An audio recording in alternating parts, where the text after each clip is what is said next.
En esta noche, para iniciar la parte 6, quiero leer los versículos del 11 al 14 del capítulo 1 de Efesios 1. Y los versículos dicen: En él asimismo tuvimos herencia, habiendo sido predestinados conforme al propósito del que hace todas las cosas según el designio de su voluntad, a fin de que seamos para alabanza de su gloria, nosotros los que primeramente esperábamos en Cristo. En él también vosotros, habiendo oído la palabra de verdad, el evangelio de vuestra salvación, y habiendo creído en él, fuisteis sellados con el Espíritu Santo de la promesa, que es las arras de nuestra herencia, hasta la redención de la posesión adquirida para alabanza de su gloria. Estos son los versículos del 11 al 14 en la cual estaremos abordando en esta noche. Y para iniciar quiero citar a John MacArthur. Él dice lo siguiente. Él hace como un énfasis con respecto a estos versículos de una experiencia que él tuvo, y él dice que a través de los años he tenido muchas conversaciones con personas jóvenes y ancianas, educadas e incultas, privilegiadas e infortunadas, y todos por igual enfrentan la vida con una sensación de corazonadas inciertas, preguntándose si algún día podrán hallar satisfacción verdadera en sus vidas. Se preguntan si van a terminar siendo los que podrían ser si todas las cosas funcionaran como es debido o como lo esperan. Se preguntan si la vida tiene en realidad la potencialidad para ser maravillosa, significativa y satisfactoria. Y si lo tiene, si acaso ellos mismos pueden descubrir y realizar esa potencialidad. Unos años atrás, dice MacArthur, en un campamento cristiano en las montañas conocí a un joven que estaba impedido de un brazo y de una pierna. Siempre se mantenía atrás del grupo o solo en alguna esquina y no participaba en las actividades con los demás jóvenes. El segundo día me acerqué a él, me presenté y pregunté su nombre. El joven respondió con un gruñido áspero, se levantó la parte de la camisa que cubría su brazo, que estaba deformado, y dijo: Mire lo que Dios me hizo. Tras orar en silencio, dice MacArthur, pidiendo sabiduría a Dios, yo le dije a este joven: ¿Te gustaría saber algo? Ese no eres tú. ¿Cómo que no soy yo?, respondió el joven. Y dice MacArthur: esa solo es la casa en que vives ahora. Le dijo MacArthur: eso es todo. No es más que una casa temporal, porque tú eres una persona que dura para siempre. Dios te ofrece un plan que, que es para siempre, y también un cuerpo eterno y un nuevo para tu futuro. Usted no habla en serio, le dijo el joven. No, no estoy bromeando, le dijo MacArthur. Entonces él dice que luego le habló del evangelio a este joven. Y a raíz de esto, este joven entregó su vida a nuestro Señor Jesucristo, y la actitud de este joven cambiaron por completo. Y una de las primeras cosas que hizo este joven, dice MacArthur, fue que pedirle que jugara tenis con él, tenis de mesa. En esos momentos este joven ya no parecía sentirse avergonzado o amargado por su defecto físico que tenía. Y tan pronto como Jesucristo tomó el control de su vida, él se dio cuenta de que Dios tenía cosas para él que excedían en importancia lo que desde una perspectiva humana como nosotros había parecido algo de una importancia y de valores terribles por lo que había sucedido a este joven. Y apenas supo él que formaba parte del plan eterno de Dios, dice MacArthur, y que había recibido las promesas eternas de nuestro Dios, su perspectiva cambió de una manera dramática. Bien, mis amados hermanos y amigos, esta historia o eh, esto que comenta MacArthur, verdadero, que es real, lo traigo a colación porque los versículos que leímos al principio Y es en este pasaje, en este tracto de esos versículos, que Pablo nos muestra la potencialidad prodigiosa y maravillosa de cada uno de nosotros como creyentes. Aquello por lo cual toda persona de una u otra manera suspira que pueda alcanzar es algo que el cristiano ya posee o se le ha asegurado de una manera que un día va a poseer eso. Y el apóstol Pablo da como un vistazo a las bendiciones gloriosas que Dios ha planeado y que ha prometido para aquellos que vienen a través de su Hijo Jesucristo, aquellos que llegan a través de su Hijo Jesucristo en arrepentimiento y fe hacia Él. Y si bien lo sabemos, romper promesas es parte quizás de nuestra naturaleza humana. Quizás hacemos unas promesas, las rompemos y somos inconstantes. Por ejemplo, podemos decir que los gobiernos hacen promesas y las rompen también. También podemos decir de que los políticos, publicistas, patrones, empleados, e igual predicadores, hijos, hijas, miembros de una iglesia, esposos, esposas, amigos, parientes, familia, todo por igual.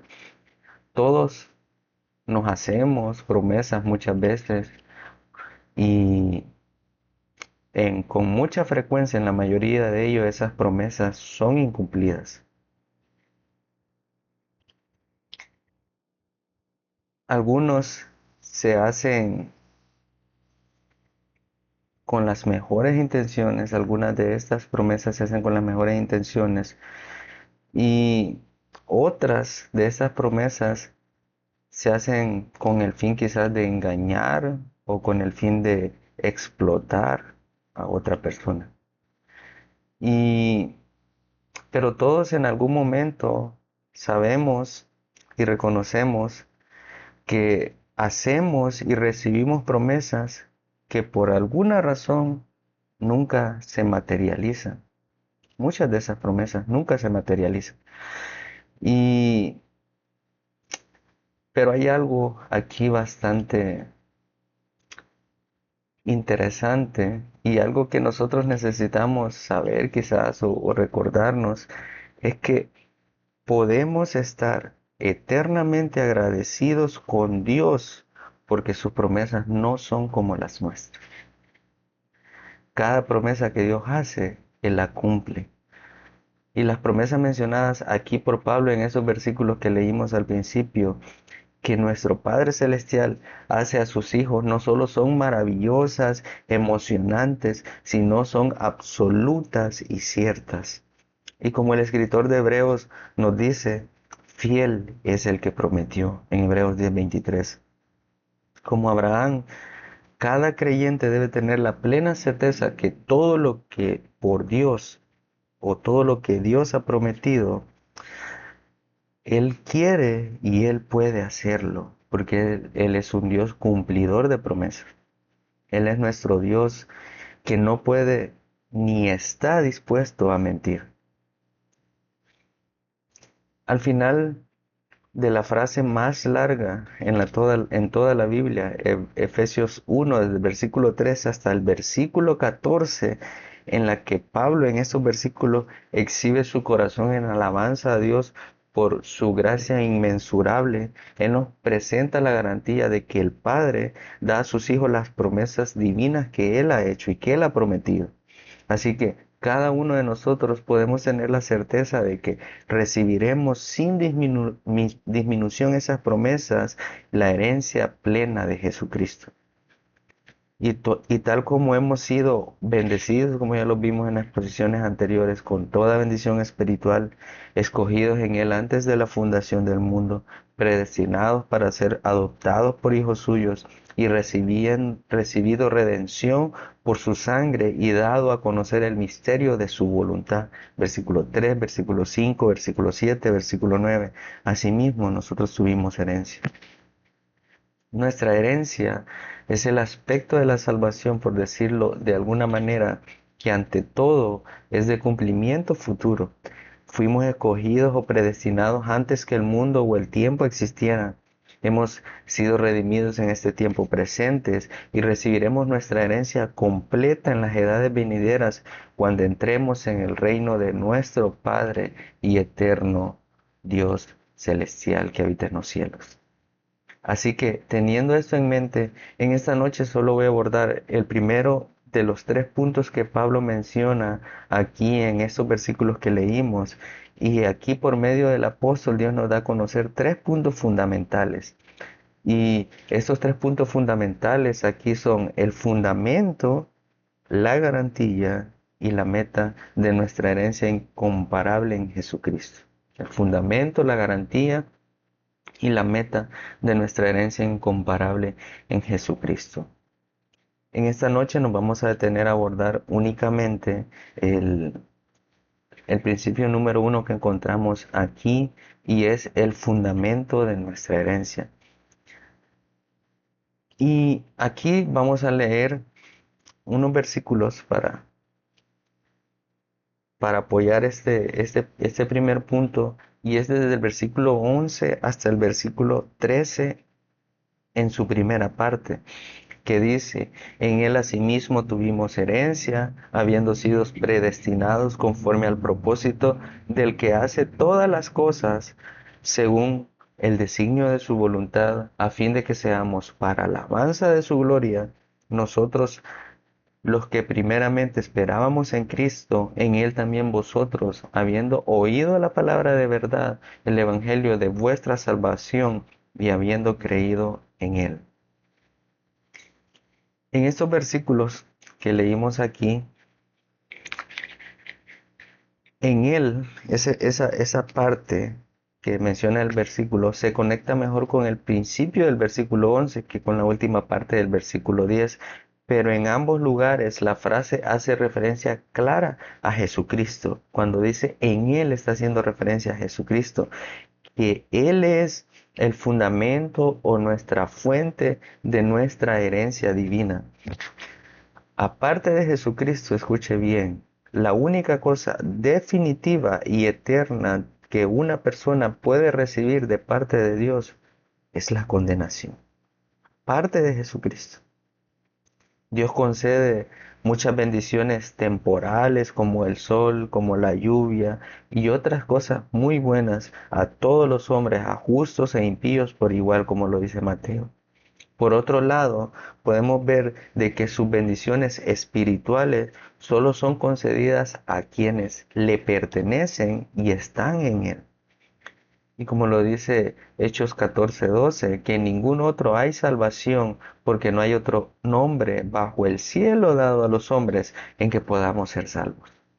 En Romanos 6 encontramos que Pablo nos presenta la biografía espiritual de cada creyente. Él dice en el versículo 3, ¿o no sabéis, empieza, que todos los que hemos sido bautizados en Cristo Jesús hemos sido bautizados en su muerte? Porque somos sepultados juntamente con Él para muerte por el bautismo, a fin de que como Cristo resucitó de los muertos para la gloria del Padre, así también nosotros andemos en vida nueva. Porque si fuimos plantados juntamente con Él en la semejanza de su muerte, así también lo seremos en la resurrección, dice Pablo en los versículos 4 y 5. Así que por un milagro maravilloso que solo Dios puede comprender, todo creyente ha sido colocado en la cruz del Calvario, clavado ahí junto con su Salvador en un sentido espiritual y sepultado y resucitado con Él.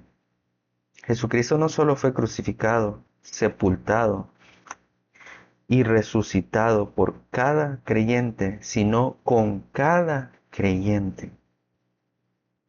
No solo eso, sino que, como lo dice primero en Juan 3:2, sabemos que cuando Él se manifieste seremos semejantes a Él porque le veremos tal como Él es. En aquel día glorioso, amados hermanos, seremos al fin de una manera plena hechos conforme a la imagen de su Hijo. Y la expresión asimismo tuvimos herencia es la traducción de una sola palabra compuesta en griego. Y si había algún suceso futuro tan seguro que era inconcebible que no aconteciera, los griegos tenían por costumbre hablar del mismo como si ya hubiera ocurrido. En el capítulo 2, Pablo utiliza un tiempo verbal en griego bastante similar para decir que Dios nos hizo sentar en los lugares celestiales con Cristo Jesús.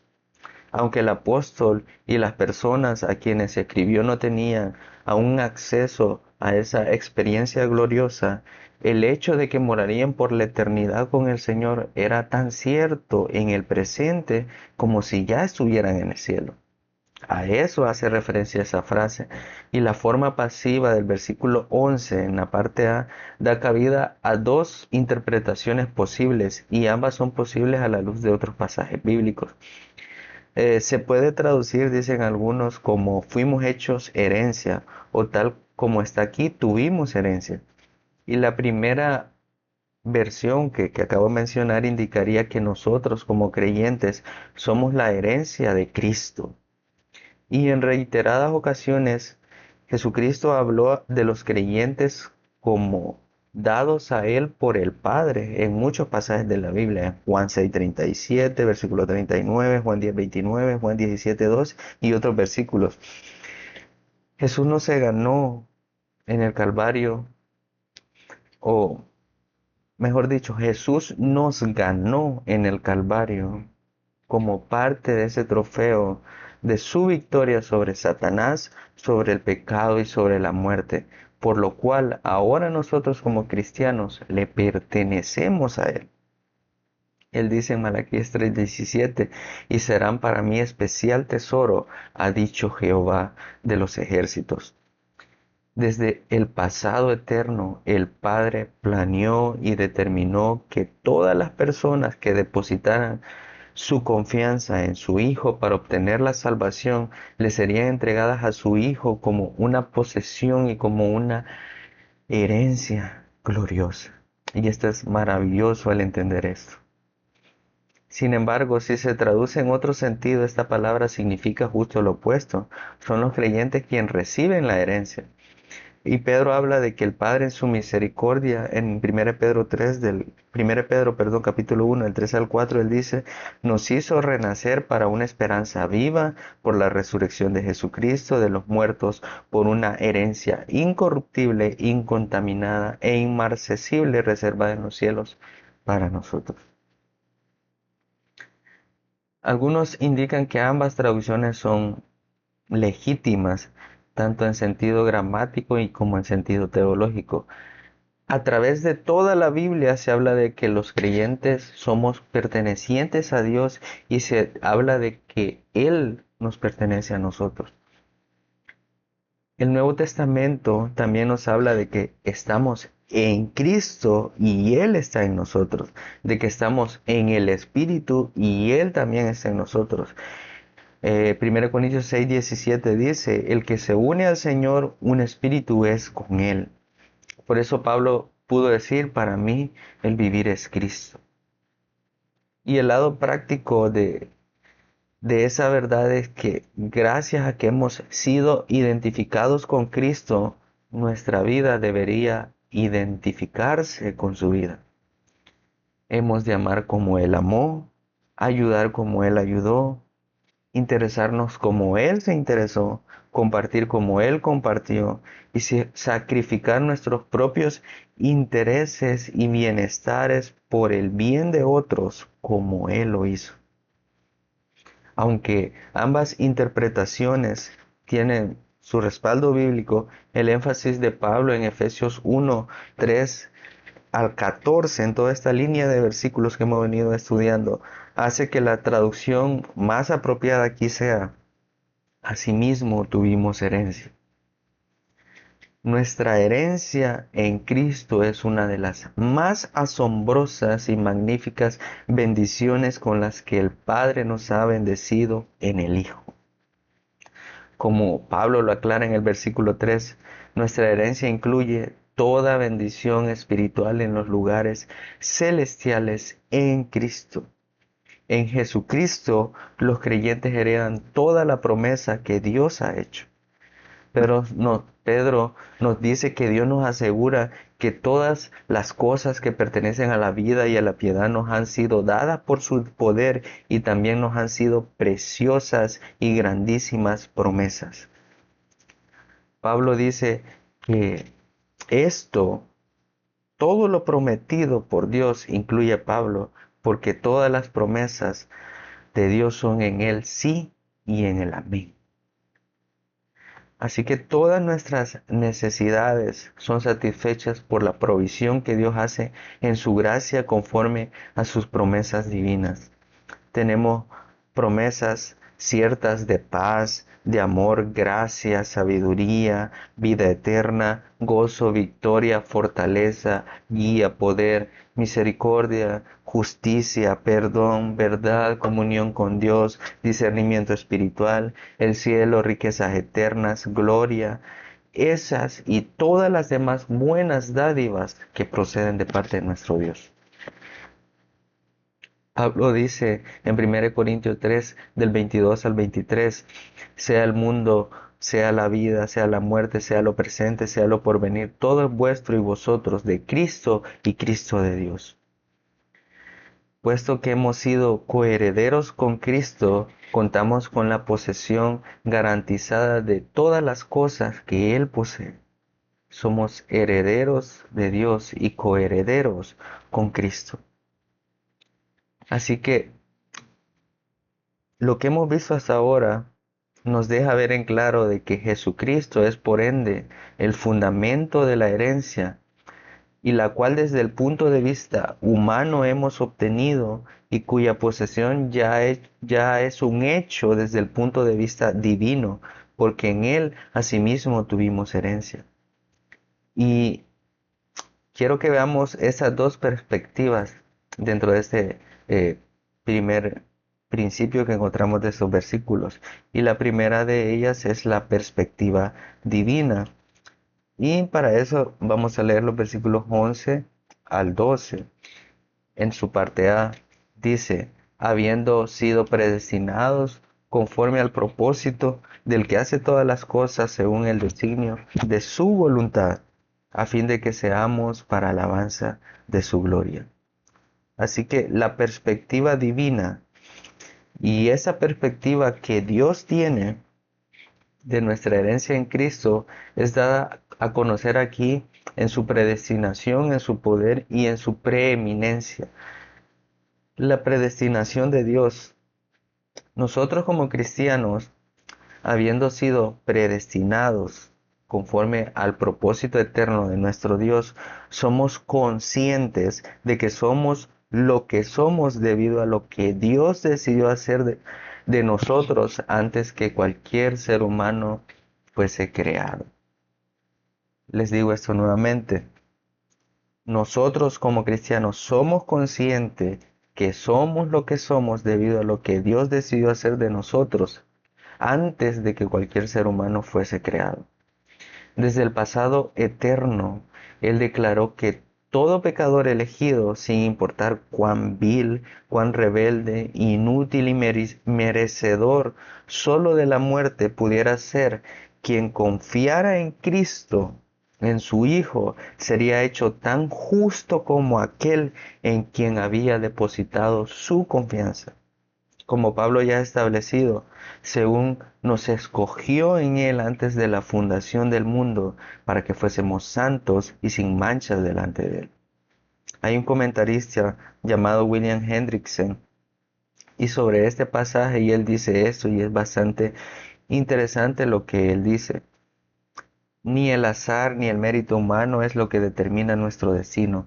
El propósito benévolo por el cual Dios tuvo el beneplácito de que nosotros fuésemos santos y sin manchas, hijos de Dios, destinados a glorificarle por siempre, es fijo porque forma parte de un plan mayor que abarca el universo entero.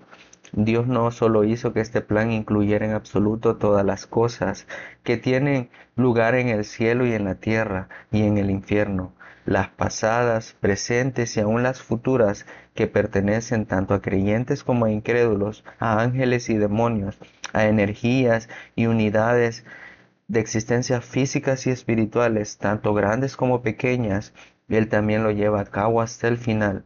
Su providencia en lo temporal abarca tanto como lo comprendido por su decreto divino, dice Esteban. Así que el poder de Dios que también encontramos aquí, ese poder se trata del poder del que hace todas las cosas según el designio de su voluntad. La palabra esta poder proviene de energeo, de la cual se derivan términos como energía y energético. Y podemos decir de que en la mente divina de Dios su creatividad y su energía son una y la misma cosa.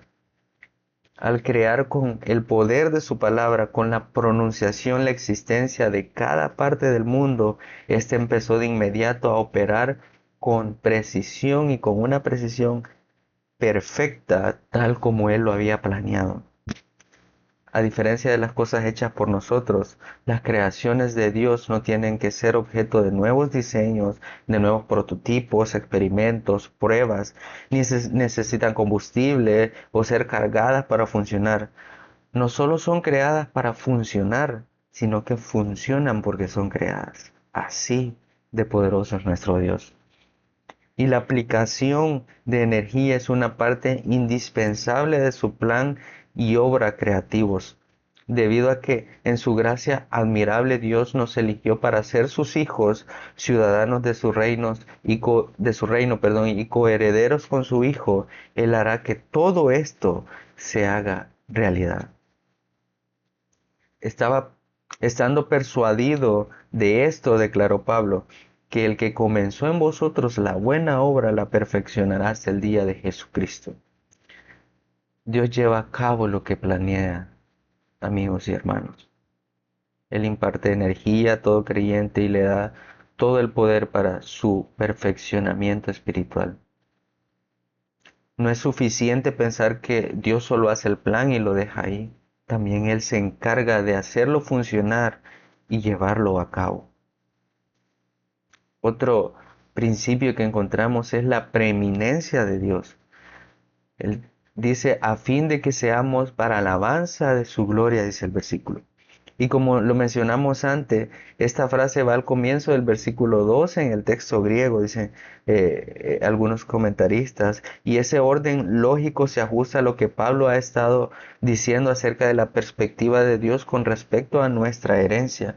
La perspectiva y la obra continua del Señor es evidente en su predestinación, en su poder y, como lo vemos aquí, en su preeminencia. El hombre es redimido con el propósito de restaurar la imagen divina que fue manchada por el pecado. Y puesto que Dios tuvo la intención al crear a los hombres, no porque Él no lo necesitara, fue que para que ellos reflejaran la perfección de la imagen divina. Así que la meta de la salvación es la meta de la creación. Dios desea que sus criaturas que alaben su gloria con la proclamación y el despliegue en ellos de su propia gloria. Por esa razón, Él redime a los hombres. Y las escrituras siempre presentan la salvación desde el lado de Dios, a fin de que Él siempre reciba toda la gloria, Él siempre reciba todo el crédito como solamente Él lo merece.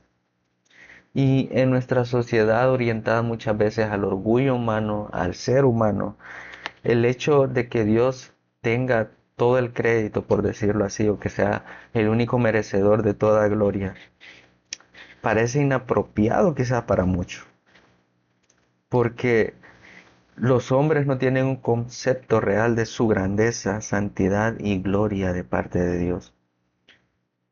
Cualquier manera de verle que tenga no son más que simple proyecciones de ellos mismos, de nosotros mismos muchas veces. La alabanza y la gloria que los hombres desean tanto son por completo inmerecidas. Nosotros no merecemos gloria. Y los motivos que queremos recibir gloria a nosotros, que nos alaben, que hablen de nosotros en bien, son pecaminosas también.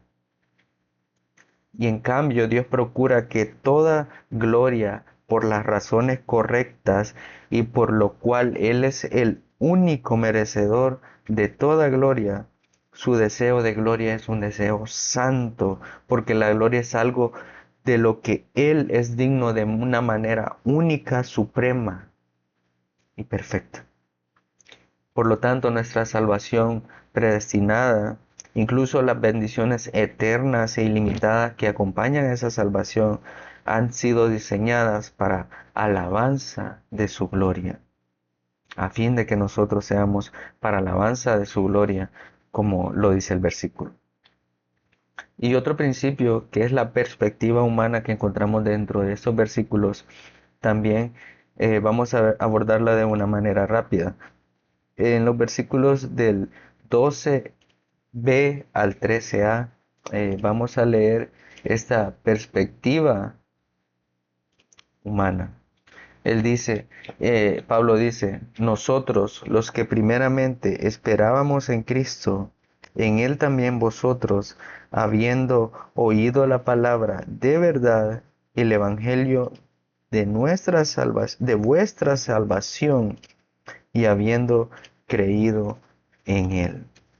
En esta perspectiva humana que veremos en este momento, en estos versículos que vimos desde la parte B del versículo 12 hasta la primera parte del versículo 13. Y en el griego este pasaje es continuo, o sea, no hay un corte. La última parte del versículo 12 conduce de inmediato a la parte del versículo 13. Y aquí vemos la herencia divina del creyente en Jesucristo desde nuestra propia perspectiva humana, por así decirlo. A través de toda la Biblia existe tensión entre la soberanía de Dios y la voluntad del hombre. Una tensión que el hombre, en su conocimiento limitado e imperfecto, es incapaz de reconciliar de una manera completa.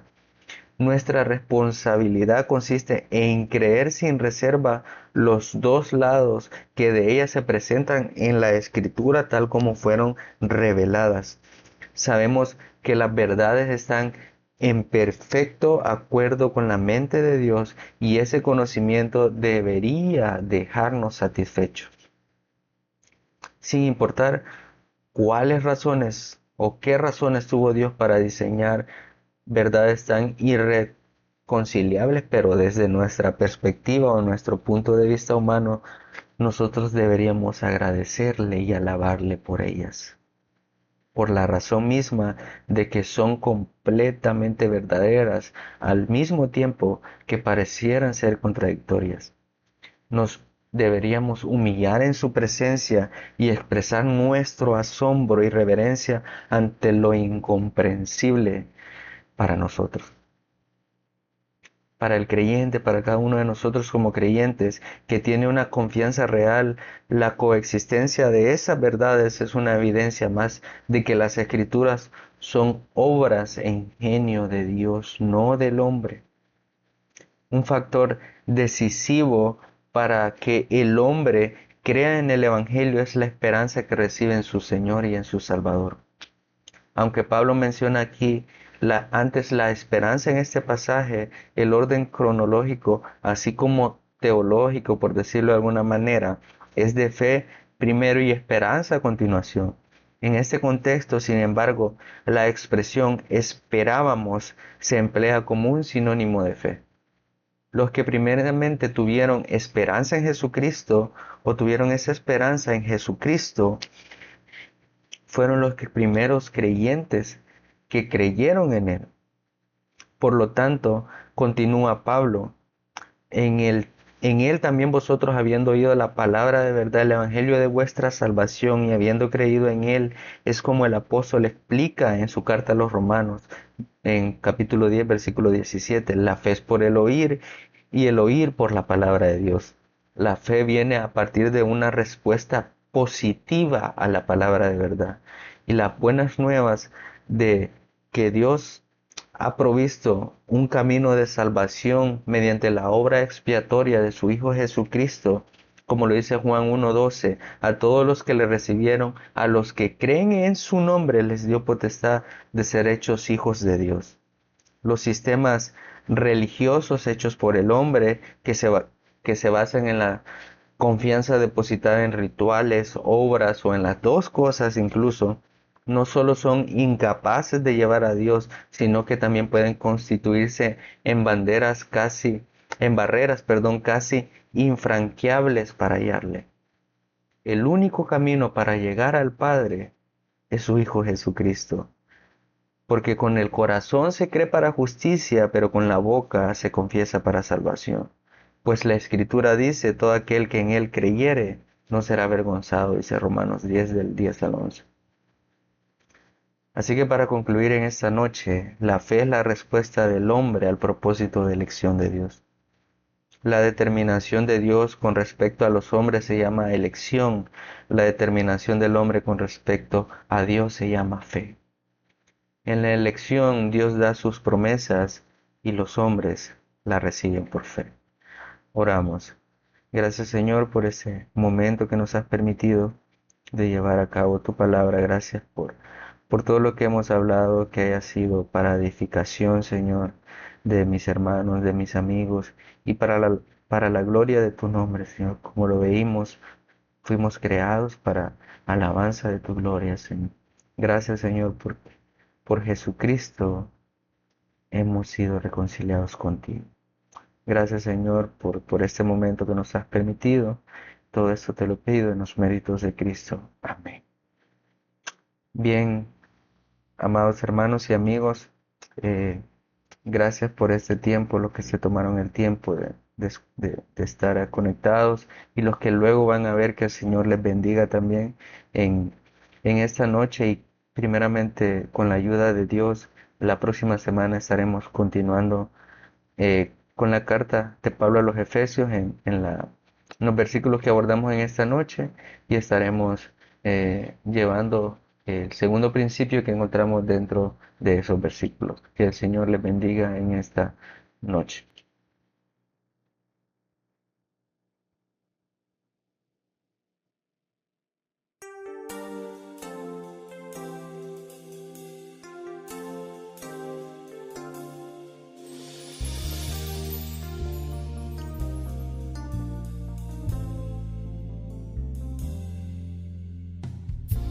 Bendito el Dios y Padre de nuestro Señor